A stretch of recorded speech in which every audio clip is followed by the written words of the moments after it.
Please give Dennis Snow a warm welcome. Dennis? It's everyone on the team looking through the lens of the customer. Everyone on the team recognizing that everything speaks. And everyone on the team creating those moments of wow. Has anybody been on this ride? The Tower of Terror. It's a pretty amazing ride. If you have not, what it is, it's this haunted hotel theme. And you go inside and you sit down in these special seats in these elevators, and it takes you 13 stories up to the top. And when you get to the top, the elevator starts to shake, and it feels like it's breaking. And why people want to do this, I have no idea. I think that's the weirdest thing. But it's a 13-story free fall, where you literally come out of your seat on the way down. And these seats are Scotch guarded. If you've been on it, you know what I'm talking about. You don't want to go on this right after you had breakfast. And when you land, it zips you up to the top and it drops you again. Now get ready for this. That one ride all by itself cost Disney World $100 million to build.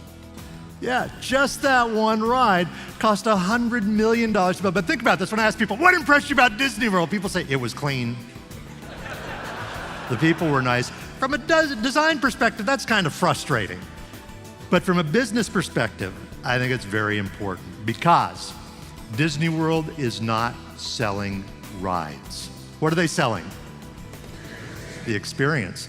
The experience, because rides are commodities.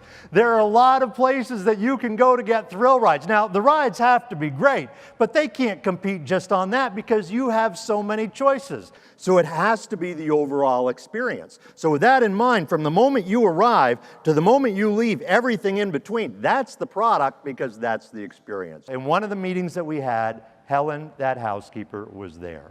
So when we were going around the room, so what are some things you could do? What are some ideas you have? What are some things you've heard about? And it came to Helen, and she said, well, I don't know if it means anything to anybody, but what I do is I tuck in the Disney characters. You know, imagine saying that in front of all your coworkers. Everybody thought this was the greatest idea, and it took off. Housekeepers were talking about it. Managers were talking about it. It's become kind of legendary there now. It's even become something of a competition for the housekeepers on different things they can do.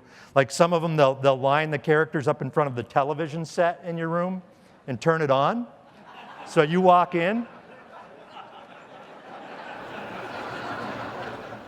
Just back away, kids. Just back away. All because a housekeeper who has a hard job said, I'm going to create some magic. But from a business perspective, how do we capture that? We need to look at everything that we do, every interaction that we have through the lens of the member, through the lens of the member. Because most organizations don't. They'll say that they do, but they don't. They'll say we look through the lens of our customer, but they don't. What would mediocre service look like or sound like at each step? And what would excellent service look like or sound like at each step? And here's the reason I suggest that you do it exactly that way. If you pull a step out of the service map, and we're meeting with a team, and you say, okay, what would mediocre service look like here? I promise you, as good as I know you are, there will be some steps when we start describing mediocre, somebody on the team is going to say, you know what? That sounds a little bit like what's happening at that step right now. Which sounds negative, but it's not, because I'm not talking about poor service. I'm talking about that task-oriented service that sometimes we fall into.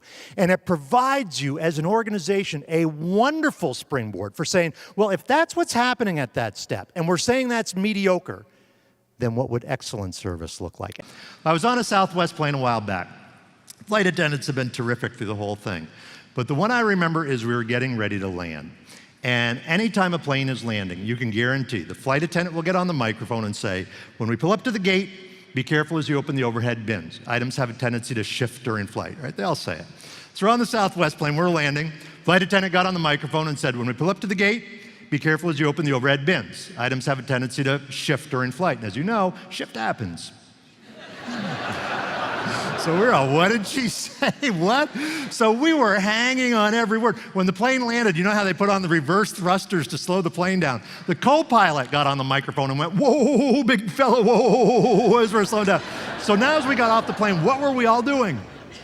We were laughing, and that's not usually what you're doing. It's usually, get out of my way. Now here's my business question for you. How much did that cost Southwest Airlines to do that? Nothing. To me, that's the beauty of it. It's not about money. It's not about time, because remember, the flight attendants have to give the spiel. It's the law. They have to give the spiel. So it's not about time. It's not about money. It's about looking at what we put our customers through. And I will tell you, it all comes down to what we put our customers through, the processes that we put them through. And we need to see these moments through the lens of the customer. Everything speaks. Everything speaks. Every detail, from the appearance of the studio to the tone of voice of somebody that I'm talking to on the telephone, every detail is either enhancing your brand or it's detracting from the brand. And a brand is a very fragile thing. People talk. People talk. Good and bad, people talk. Imagine you bring your family down to Disney World and everybody's excited and you're out front and you're paying your money to get in.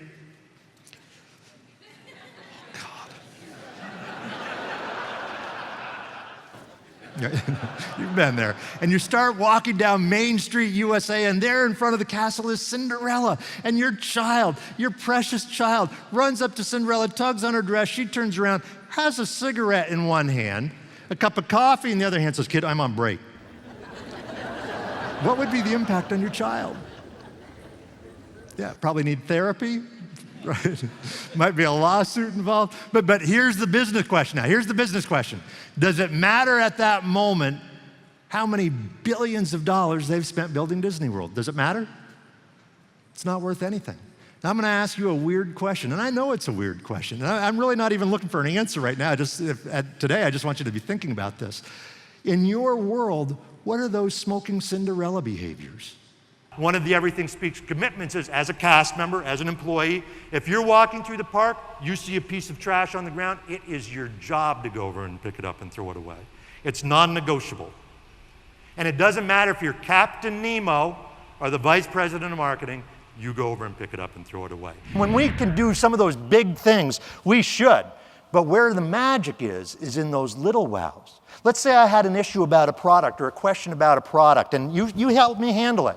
And then I get a call back from you the next day just to make sure, hey, anything else? Or, did that solve the issue? Now, that's just a little thing. But you put enough of those little things together, and you've got something pretty special. Because here's the thing I would ask you to remember. Little wows add up. Hang on, I'm getting it. You're parked in Goofy 21, and you're thinking, oh man, these Disney people can read my mind. The key control, folks, is they hand the keys back. And again, let's say it's the dad that locked the keys in the car. And as we said, it's embarrassing. So as they hand the keys back, they'll try and save the dad's pride. They'll say something like, "I'm sorry the keys got locked in the car." Like it's their fault. "I'm sorry the keys got locked in the car." And the dad will always say the same thing. "That's okay." Always, always. The really tough ones say, "Just don't let it happen again," because then there's going to be trouble. Dennis Snow is an expert in customer service, employee development, and leadership. His customer service abilities were honed over 20 years with the Walt Disney World Company, beginning his career in 1979 as a frontline attractions operator, then moving throughout the company in various leadership positions, learning what it takes to run a world-class, service-driven organization. Dennis launched a division of the Disney Institute, which quickly became the fastest growing venture of the Institute and experienced repeat business of nearly 100%. He also spent several years teaching corporate philosophy and business practices to cast members and the leadership team. In his last year with Walt Disney World, Dennis's leadership performance was ranked in the top 3% of the company's leadership team. Dennis is the author of 2 books, Unleashing Excellence, The Complete Guide to Ultimate Customer Service, and his newest, Lessons from the Mouse, a guide for applying Disney World's secrets of success to your organization, your career, and your life. I do promise you this, if you're seeing through the lens of the customer, if you're paying attention to the details, if you're creating those moments of wow, while we're probably not going to get to the tattoo, we get to the loyalty. And I think that's worth every moment of effort that we put into it. I hope that these ideas have been helpful for you today. Thank you all very, very much for your attention. Enjoy the rest of the conference. Thank you all very much. Thank you.